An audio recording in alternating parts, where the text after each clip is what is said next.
Hello दोस्तों, स्वागत है आपका मेरे यूट्यूब चैनल परीक्षा प्लान में। तो कैसे हैं आप लोग? आई होप अच्छे होंगे। तो जैसा कि आप लोगों को पता है कि एसएसटी के प्रीवियस ईयर के क्वेश्चन में सॉल्व करवा रही हूँ। 2 वीडियो आ चुके हैं, 2022 वाला और 2019 वाला पेपर में सॉल्व करवा चुकी हूँ। ये जो पेपर मैं लेकर आई हूँ ये 2018 वाला है। तो चलिए वीडियो को शुरू करते हैं। वीडियो देखने के बाद यदि आपको अच्छा लगे, हेल्पफुल लगे तो वीडियो को लाइक और शेयर कीजिएगा, और यदि आप चैनल पर नए हैं तो चैनल को सब्सक्राइब कर लीजिए। तो चलिए शुरू करते हैं। पहला प्रश्न दिया गया है, पाकल दुल पनबिजली ऊर्जा परियोजना कहाँ स्थित है? ये पीडीएफ जो है थोड़ी सी आप लोगों को शायद समझ में ना आ रही हो पढ़ने में। इसी तरीके की पीडीएफ मुझे मिली है। मैं प्रत्येक प्रश्न पढ़ रही हूँ और प्रत्येक विकल्प भी पढ़ूंगी, बस ध्यान से सुनते जाइएगा। तो पाकल दुल पन बिजली ऊर्जा परियोजना कहाँ स्थित है? पहला विकल्प है उत्तराखंड, दूसरा है जम्मू कश्मीर, तीसरा है झारखंड और चौथा है कर्नाटक। तो पाकल दुल पन बिजली ऊर्जा परियोजना ये जम्मू कश्मीर में स्थित है। दूसरा विकल्प इसमें सही हो जाएगा। चलिए आगे बढ़ते हैं। निम्नलिखित में से कौन सी एक रोपड़ फसल नहीं है?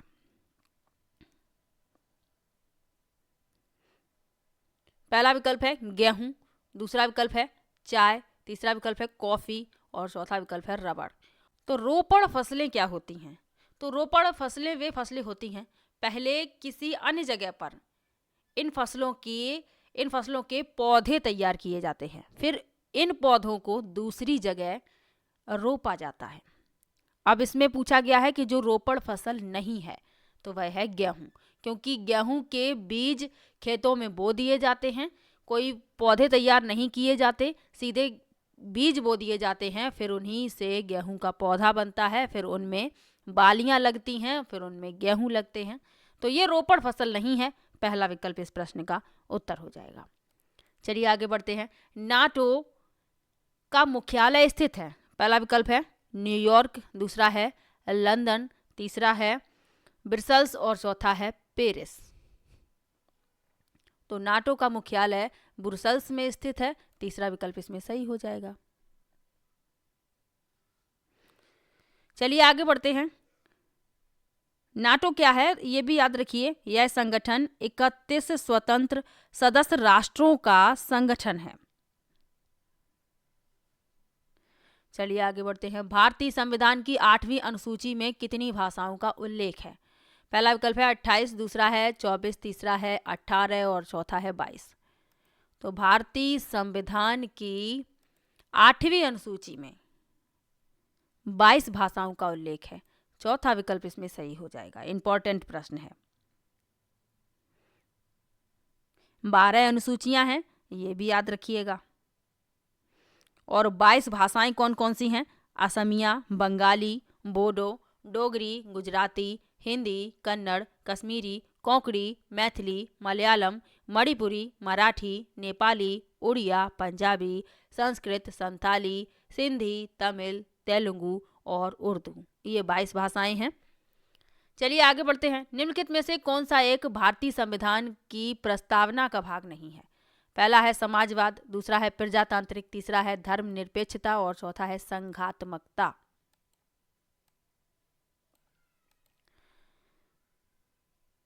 तो प्रस्तावना का भाग नहीं है संघात्मकता यानी संघवाद, ये प्रस्तावना का भाग नहीं है। तो यही इस प्रश्न का उत्तर हो जाएगा। आगे बढ़ते हैं। सामाजिक अध्ययन के शिक्षण में सबसे महत्वपूर्ण सहायक साधन कौन सा है? पहला है दृश्य श्रव्य, दूसरा है कार्य निर्धारण, तीसरा है व्याख्यान और चौथा है वाद विवाद। सामाजिक अध्ययन के शिक्षण में सबसे महत्वपूर्ण सहायक साधन पूछा गया है श्रव्य दृश्य। श्रव्य दृश्य सामग्री जो होती है ये सबसे महत्वपूर्ण है। पहला विकल्प इसमें सही हो जाएगा। इससे क्या होता है, छात्र जो हैं रुचि भी लेते हैं और उनका ध्यान भी आकर्षित होता है। चलिए आगे बढ़ते हैं। उच्च प्राथमिक स्तर पर कौन सा विषय सामाजिक अध्ययन में सम्मिलित नहीं है? पहला विकल्प है दर्शन शास्त्र, दूसरा है इतिहास, तीसरा है राजनीति शास्त्र और चौथा है भूगोल। तो जो सम्मिलित नहीं है वह हमें बताना है उच्च प्राथमिक स्तर पर। तो दर्शन शास्त्र सम्मिलित नहीं है, फिलॉसफी, पहला विकल्प इस प्रश्न का उत्तर हो जाएगा। हिस्ट्री, ज्योग्राफी और पॉलिटी पढ़ाई जाती है, लेकिन दर्शन शास्त्र नहीं पढ़ाया जाता उच्च प्राथमिक स्तर पर। पहला विकल्प इस प्रश्न का उत्तर है। चलिए आगे बढ़ते हैं। संविधान सभा के स्थायी अध्यक्ष थे। पहला विकल्प है जवाहरलाल नेहरू, दूसरा विकल्प है डॉक्टर राजेंद्र प्रसाद, तीसरा विकल्प है सच्चिदानंद सिन्हा और चौथा विकल्प है डॉक्टर के.एम. मुंशी। स्थायी अध्यक्ष पूछे गए हैं डॉक्टर राजेंद्र प्रसाद, दूसरा विकल्प इसमें सही हो जाएगा। चलिए आगे बढ़ते हैं। राष्ट्रपति की अनुपस्थिति में उसके समस्त कार्य किसके द्वारा किए जाते हैं? पहला विकल्प है उपराष्ट्रपति, दूसरा विकल्प है राज्यपाल, तीसरा है प्रधानमंत्री और चौथा है भारत का मुख्य न्यायाधीश। तो राष्ट्रपति की अनुपस्थिति में सभी कार्य उपराष्ट्रपति द्वारा किए जाते हैं। पहला विकल्प इसमें सही हो जाएगा। चलिए आगे बढ़ते हैं। निम्नलिखित में से किस नाभिकीय संधि का भारत सदस्य है? पहला विकल्प है एनपीटी, दूसरा है पीटीबीटी, तीसरा है सीटीबीटी और चौथा है उपर्युक्त में से कोई नहीं।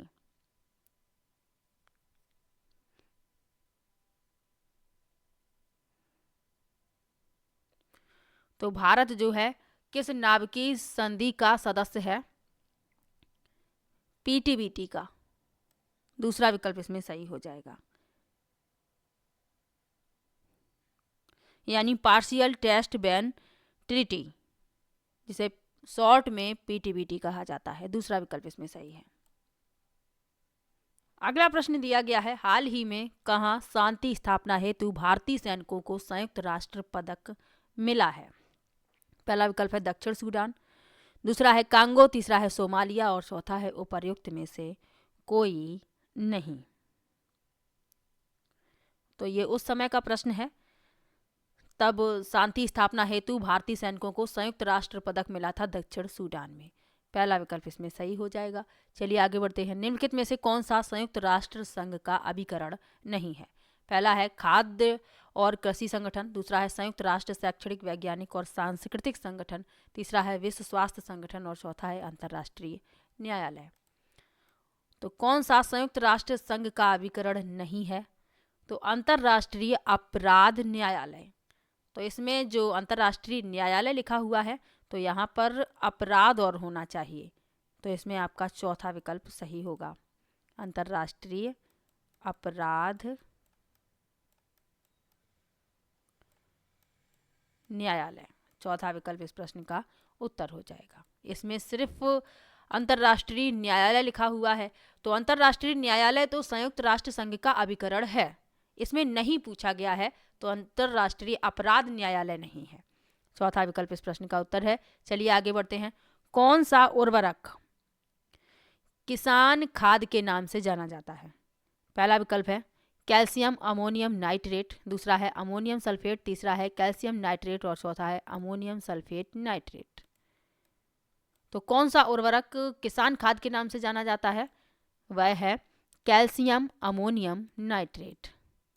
चौथा विकल्प इसमें पहला विकल्प इसमें सही हो जाएगा, कैल्शियम अमोनियम नाइट्रेट। आगे बढ़ते हैं। 1 हेक्टेयर सेंटीमीटर में पानी की कुल मात्रा होगी। पहला विकल्प है 10,000 लीटर, दूसरा है 1,00,000 लीटर, तीसरा है 1,000 लीटर और चौथा है 10,00,000 लीटर। तो 1 हेक्टेयर सेंटीमीटर में पानी की कुल मात्रा पूछी गई है, तो 1,00,000 लीटर होगी, दूसरा विकल्प इसमें सही हो जाएगा। अगला प्रश्न दिया गया है, केला का कायिक प्रवर्धन होता है? पहला विकल्प है तने द्वारा, दूसरा है पत्ती द्वारा, तीसरा है बीज द्वारा और चौथा है शक्कर द्वारा। तो केले का कायिक प्रवर्धन होता है शक्कर द्वारा, यानी पौधे की महीन जड़ें होती हैं उन्हें कहा जाता है शक्कर। चौथा विकल्प इसमें सही हो जाएगा। चलिए आगे बढ़ते हैं। निम्नलिखित में से कौन सा उर्वरक तीव्र आर्द्रता ग्राही होता है? पहला है कैल्शियम अमोनियम नाइट्रेट, दूसरा है सोडियम नाइट्रेट, तीसरा है अमोनियम सल्फेट और चौथा है यूरिया।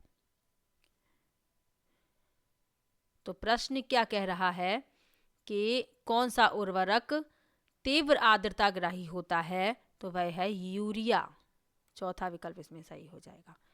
जितने भी उत्तर मैं बता रही हूँ ये आपकी ऑफिशियल आंसर की के अनुसार ही बता रही हूँ, ये भी ध्यान रखिएगा। चलिए आगे बढ़ते हैं। खेत में हरी खाद वाली फसल की पलटाई की उपयुक्त अवस्था कौन सी है? पहला है फूल आने से पूर्व की अवस्था, दूसरा है फूल आने के पश्चात की अवस्था, तीसरा है प्रारंभिक अवस्था और चौथा है परिपक्व अवस्था। तो खेत में हरी खाद वाली फसल की पलटाई की उपयुक्त अवस्था कौन सी है? फूल आने से पूर्व की अवस्था, पहला विकल्प इसमें सही हो जाएगा। हरी खाद वाली फसलें क्या होती हैं? वे फसलें हैं जो मुख्य रूप से मिट्टी की उर्वरता और संरचना के निर्माण और रखरखाव के लिए उगाई जाती हैं। चलिए आगे बढ़ते हैं। अगला प्रश्न है फल के रस में चीनी की सांद्रता मापी जाती है। पहला विकल्प है पोटोमीटर द्वारा, दूसरा है रिफ्रैक्टोमीटर द्वारा, तीसरा है चीनोमीटर द्वारा और चौथा है टेंड्रोमीटर द्वारा। तो फल के रस में चीनी की सांद्रता मापी जाती है रिफ्रैक्टोमीटर द्वारा, दूसरा विकल्प इसमें सही हो जाएगा। और विकल्प लिखे हुए हैं, इनके बारे में जान लीजिए। पोटोमीटर क्या है? तो ये एक यंत्र है जिसका उपयोग पत्तेदार शूट के पानी की दर को मापने के लिए किया जाता है। चीनोमीटर क्या है?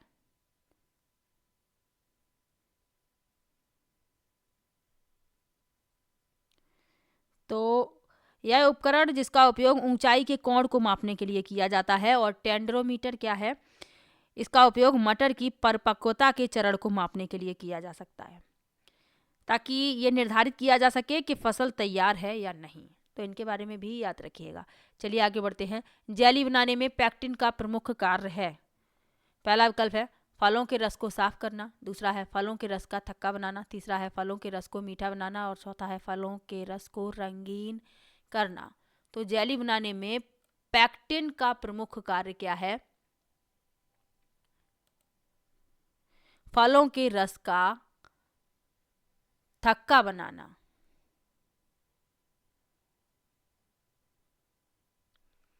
दूसरा विकल्प इसमें सही हो जाएगा।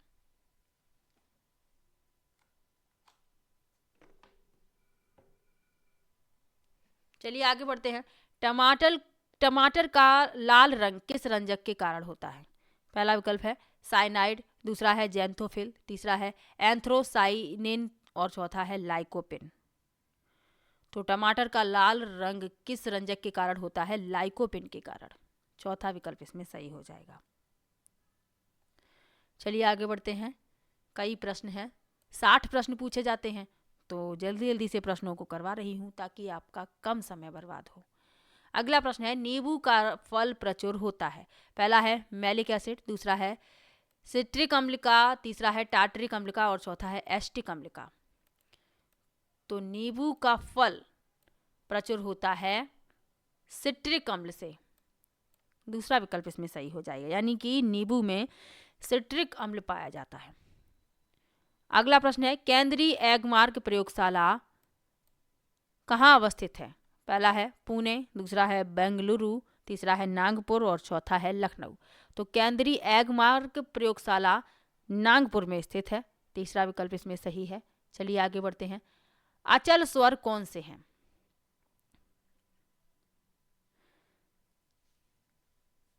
तो अचल स्वर पूछे गए हैं सा और पा। इस तरीके के भी प्रश्न पूछे जाते हैं। जो स्वरा ऑक्टेव के क्रमिक चरणों में एक सुर को बताती है, ये प्रश्न वहीं से लिया गया है। यह शब्द वैदिक साहित्य विशेषकर सामवेद में पाया जाता है। संगीत के पैमाने के 7 सुर हैं। इसमें पूछा गया है कि कौन से अचल स्वर हैं, तो सा और पा। चलिए आगे बढ़ते हैं। अगला प्रश्न है राग यमन का थाट से या राग यमन किस थाट से उत्पन्न है? राग यमन किस थाट से उत्पन्न है? पहला विकल्प है कल्याण, दूसरा है भैरवी, तीसरा है बिलावल और चौथा है खमाज। तो राग यमन ये कल्याण ठाट से उत्पन्न है। राग यमन जो है ये कल्याण ठाट की एक भारतीय शास्त्रीय राग है। चलिए आगे बढ़ते हैं। संगीत में समान गति के सतत प्रवाह को कहते हैं। पहला विकल्प है ताल, दूसरा है सम, तीसरा है लय और चौथा है छंद। तो संगीत में समान गति के निरंतर प्रवाह को क्या कहा जाता है? लय कहा जाता है। तीसरा विकल्प इसमें सही है। चलिए आगे बढ़ते हैं।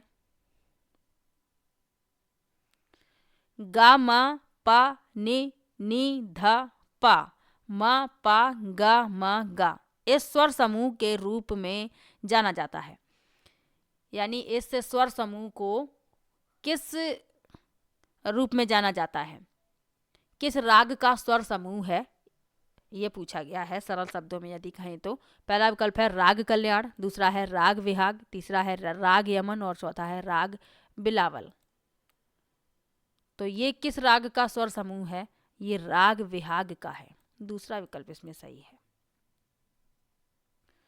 चलिए आगे बढ़ते हैं। झंडा गान विजयी विश्व तिरंगा प्यारा के रचयिता हैं। पहला विकल्प है श्यामलाल गुप्ता पार्षद, दूसरा विकल्प है हरिवंश राय बच्चन, तीसरा विकल्प है रविंद्रनाथ टैगोर और चौथा है हरिशंकर परसाई। तो विजयी विश्व तिरंगा प्यारा इसके रचयिता है श्यामलाल गुप्ता पार्षद। पहला विकल्प इसमें सही हो जाएगा। राष्ट्रगान किसने लिखा है? रविंद्रनाथ टैगोर ने। राष्ट्रगीत किसने लिखा है? बंकिम चंद्र चटर्जी ने। चलिए आगे बढ़ते हैं। थायराइड से निकलने वाला हार्मोन है। पहला विकल्प है थायरॉक्सिन, दूसरा है इंसुलिन, तीसरा है पैराथाइकिलिन और चौथा है इनमें से कोई नहीं। तो थायराइड से निकलने वाला हार्मोन है थायरॉक्सिन। पहला विकल्प इसमें सही हो जाएगा। अगला प्रश्न है जल के माध्यम से भोजन पकाने की विधि निम्नलिखित में से कौन सी है?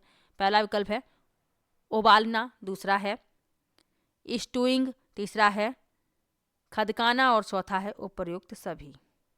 तो जल के माध्यम से भोजन पकाने की विधि ये सभी हैं। तो चौथा विकल्प इसमें सही हो जाएगा। अगला प्रश्न है ढोकला बनाने में प्रयुक्त विधि है। ढोकला किस किसने खाया है बताइएगा कमेंट में। पहला विकल्प है उथली चिकनाई विधि, दूसरा है गहरी चिकनाई विधि, तीसरा है खमीरीकरण और चौथा है उबालना। यदि आपको ये शुद्ध हिंदी समझ में ना आए तो एक बार इंग्लिश जरूर पढ़ लीजिएगा। कभी कभी जो शुद्ध हिंदी है वो हमें समझ में नहीं आती, लेकिन वही शब्द जब इंग्लिश में पढ़ते हैं तो समझ में आ जाता है। तो एग्जाम में आप लोगों को यदि इतनी शुद्ध हिंदी समझ में ना आए तो आप इंग्लिश जरूर पढ़ लीजिएगा। तो ढोकला बनाने में प्रयुक्त विधि कौन सी है? खमीरीकरण, किण्वन कहते हैं जिसे, फर्मेंटेशन। तीसरा विकल्प इसमें सही हो जाएगा। अगला प्रश्न है 2 वर्ष से 6 वर्ष की आयु को कहते हैं। पहला विकल्प है बाल्यावस्था, दूसरा है किशोरावस्था, तीसरा है शैशवावस्था और चौथा है प्रौढ़ावस्था। तो 2 से 6 वर्ष की आयु पूछी गई है, बाल्यावस्था कहलाती है। पहला विकल्प इसमें सही हो जाएगा। अगला प्रश्न है जल प्रदूषण का कारण है। पहला विकल्प है कीटनाशक, दूसरा है मनुष्य के क्रियाकलाप, तीसरा है बढ़ती जनसंख्या और चौथा है उपर्युक्त सभी। तो ये सभी कारण हैं जल प्रदूषण के। चौथा विकल्प इसमें सही हो जाएगा। चलिए आगे बढ़ते हैं।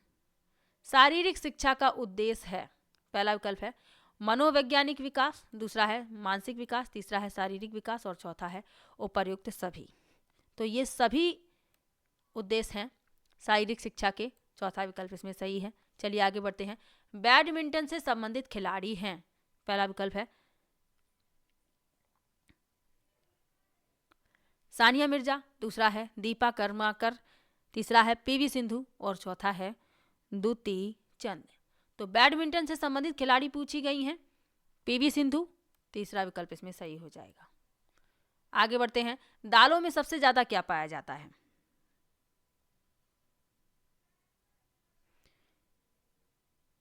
इस प्रश्न में और जो खिलाड़ी लिखे हुए हैं इनके बारे में और जान लीजिए, फिर अगले प्रश्न का उत्तर बताते हैं। सानिया मिर्जा लॉन टेनिस खिलाड़ी हैं। दीपा कर्माकर ये कलात्मक जिम्नास्टिक हैं और द्युति चंद ये धावक हैं, भारतीय पेशेवर धावक। अब चलते हैं अगले प्रश्न पर।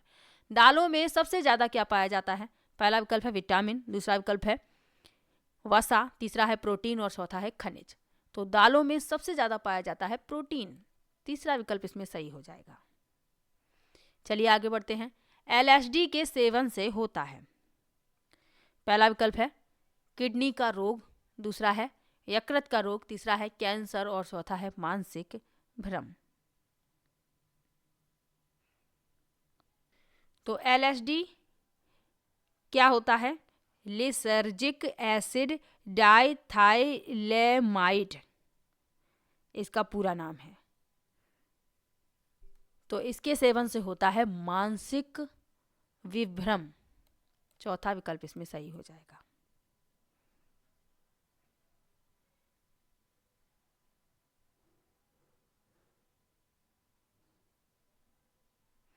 चलिए आगे बढ़ते हैं। व्यायाम का लाभ है। पहला विकल्प है भूख लगना, दूसरा है फुर्तीलापन, तीसरा है रक्त प्रवाह में वृद्धि और चौथा है उपर्युक्त सभी। तो व्यायाम के ये सभी लाभ हैं, चौथा विकल्प इसमें सही हो जाएगा। चलिए आगे बढ़ते हैं। वृत्त आरेख उपयोगी है। पहला है विभिन्न मात्राओं की तुलना करने के लिए, दूसरा है समग्र के संबंध में किसी एक के मूल्य को दर्शाने के लिए, तीसरा है एक प्रतिरूप को प्रदर्शित करने के लिए और चौथा है ऐतिहासिक अवधि की विशेषताओं को दर्शाने के लिए। तो वृत्त आरेख जो है विभिन्न राशियों की तुलना करने के लिए इसका उपयोग किया जाता है और सांख्यिकी में इसका प्रयोग किया जाता है। तो ये उपयोगी है। क्यों उपयोगी है? विभिन्न राशियों की तुलना करने के लिए, पहला विकल्प इसमें सही हो जाएगा। चलिए आगे बढ़ते हैं। सामाजिक विज्ञान में परीक्षा सुधार पर हाल ही का NCF आधार पत्रक बल देता है।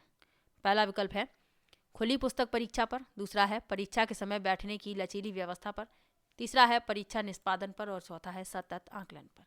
तो सामाजिक विज्ञान में परीक्षा सुधार पर हाल ही का NCF आधार पत्रक बल देता है सतत आकलन पर, चौथा विकल्प इसमें सही हो जाएगा। चलिए आगे बढ़ते हैं।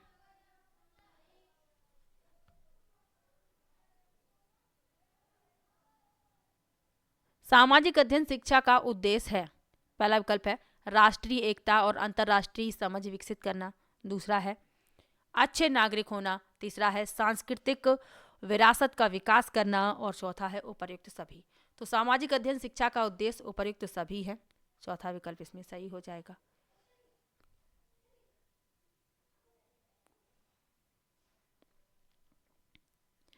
अगला प्रश्न है परियोजना कार्य महत्वपूर्ण है।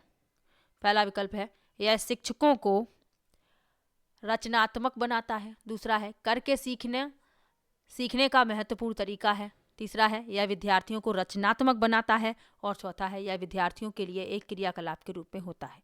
तो परियोजना कार्य महत्वपूर्ण है। क्यों महत्वपूर्ण है? क्योंकि ये करके सीखने पर बल देता है, यानी करके सीखने का महत्वपूर्ण तरीका है, दूसरा विकल्प इसमें सही हो जाएगा।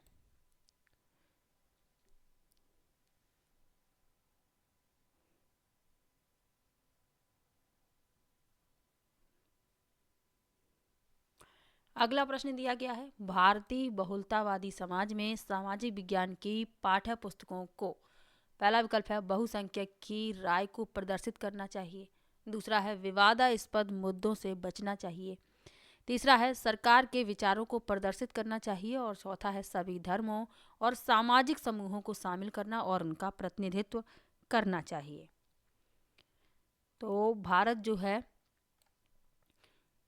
इसमें बहुलतावादी समाज है, तो सामाजिक विज्ञान की जो पाठ्य पुस्तक है उसमें क्या होना चाहिए? सभी धर्मों और सामाजिक समूहों को शामिल करना और उनका प्रतिनिधित्व करना चाहिए, चौथा विकल्प इसमें सही हो जाएगा।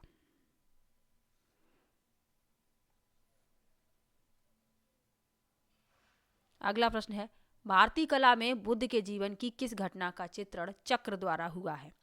पहला विकल्प है महाभिनिष्क्रमण, दूसरा है प्रथम उपदेश, तीसरा है संबोधि और चौथा है निर्वाण। तो बुद्ध का पहला उपदेश भारतीय कला में चक्र का प्रतीक है, तो इसमें दूसरा विकल्प सही हो जाएगा, प्रथम उपदेश। अब आपको बुद्ध के बारे में और क्या क्या याद रखना है। इनका जन्म हुआ था लुम्बिनी में। ज्ञान की प्राप्ति इन्हें बोध गया में हुई थी। इन्होंने अपना प्रथम उपदेश सारनाथ में दिया था और इनका महापरिनिर्वाण कुशीनगर में हुआ था। तो ये आप याद रखिएगा साथ में। चलिए आगे बढ़ते हैं। गौतम बुद्ध का जन्म लुम्बिनी में हुआ था, इसकी पुष्टि किसके अभिलेख से होती है? पहला विकल्प है समुद्रगुप्त, दूसरा है हर्ष, तीसरा है अशोक और चौथा है पुलकेशियन द्वितीय। तो गौतम बुद्ध का जन्म लुम्बिनी में हुआ, इसकी पुष्टि होती है अशोक के अभिलेख से। तीसरा विकल्प इसमें सही हो जाएगा।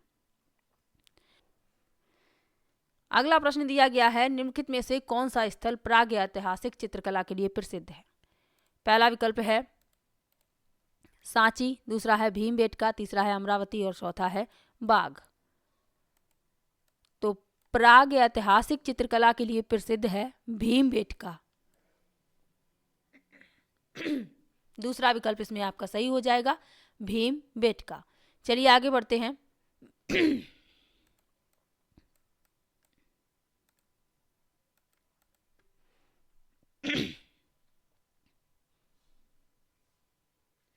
अगला प्रश्न दिया गया है, निम्नलिखित में से कौन सा स्थल प्रागैतिहासिक चित्रकला के लिए प्रसिद्ध है?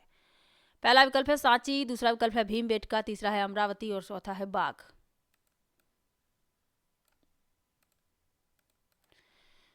तो प्रागैतिहासिक चित्रकला के लिए प्रसिद्ध है भीमबेटका। दूसरा विकल्प इसमें आपका सही हो जाएगा। चलिए आगे बढ़ते हैं। भीमबेटका कहाँ पर है? मध्य प्रदेश में है, तो ये भी याद रखिएगा। अगला प्रश्न है, आत्मीय सभा की स्थापना इनमें से किसने की थी? पहला विकल्प है राजा राम मोहन राय, दूसरा विकल्प है M.G. रानाडे, तीसरा विकल्प है देवेंद्र नाथ टैगोर और चौथा विकल्प है आत्माराम पांडुरंग। तो आत्मीय सभा की स्थापना इनमें से किसने की थी? राजा राम मोहन राय ने। पहला विकल्प इसमें सही हो जाएगा।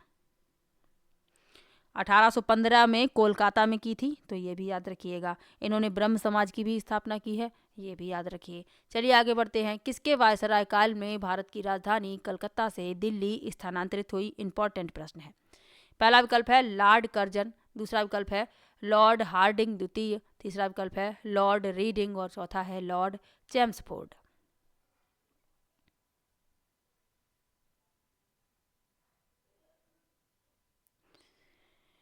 तो किसके वायसराय काल में भारत की राजधानी कलकत्ता से दिल्ली स्थानांतरित हुई? लॉर्ड हार्डिंग द्वितीय। दूसरा विकल्प इसमें सही हो जाएगा।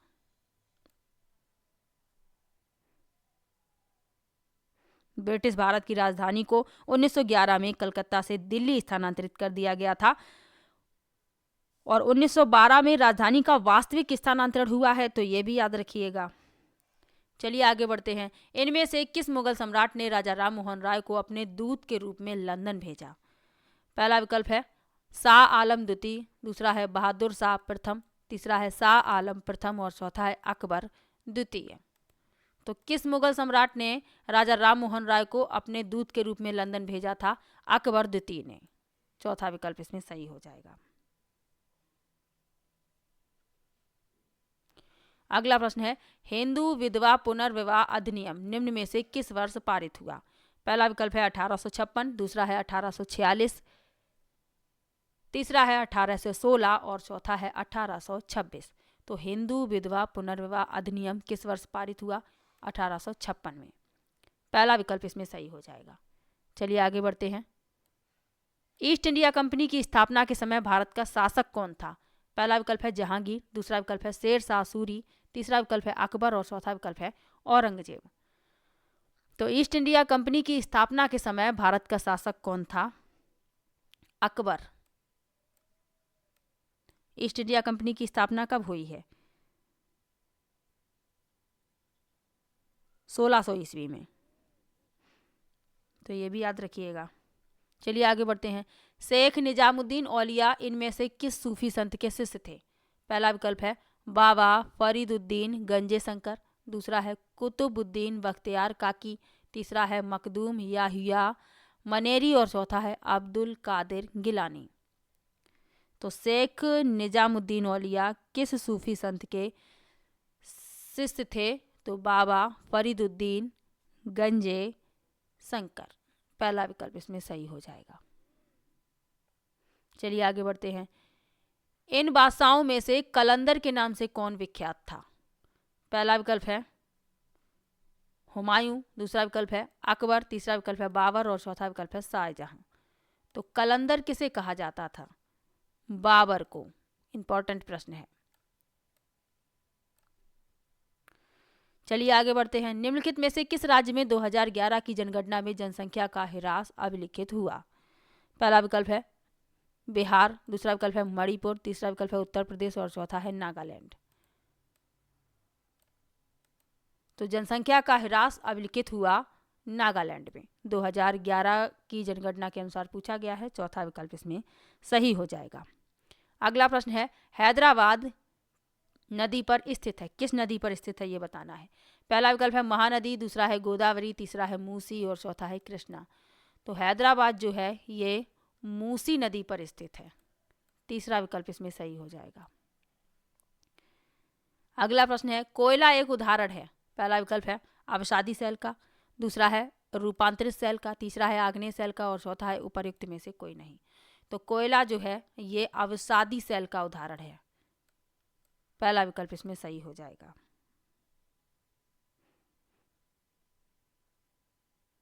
कोयला जो है अवसादी सेल का उदाहरण है जो आमतौर पर परतों या छिद्रों में चट्टान संस्तर में पाया जाता है। चलिए आगे बढ़ते हैं। वे दो ग्रह जिनके उपग्रह नहीं हैं। इंपॉर्टेंट प्रश्न है, कई बार पूछा जाता है और कई परीक्षाओं में पूछा जाता है। पहला विकल्प है बुध और शुक्र, दूसरा है बुध और शनि, तीसरा है बृहस्पति और शनि और चौथा है शुक्र मंगल। तो सौरमंडल में 8 ग्रह हैं। सूर्य के सबसे निकट है बुध, बुध के बाद शुक्र, शुक्र के बाद पृथ्वी, पृथ्वी के बाद मंगल, मंगल के बाद बृहस्पति, बृहस्पति के बाद शनि, शनि के बाद अरुण, अरुण के बाद वरुण। ये 8 ग्रह हैं। अब जिनके कोई उपग्रह नहीं है वे हैं बुध और शुक्र। इनके कोई भी उपग्रह नहीं है। पहला विकल्प इसमें सही हो जाएगा। अगला प्रश्न है लक्षद्वीप समूह में स्थित है।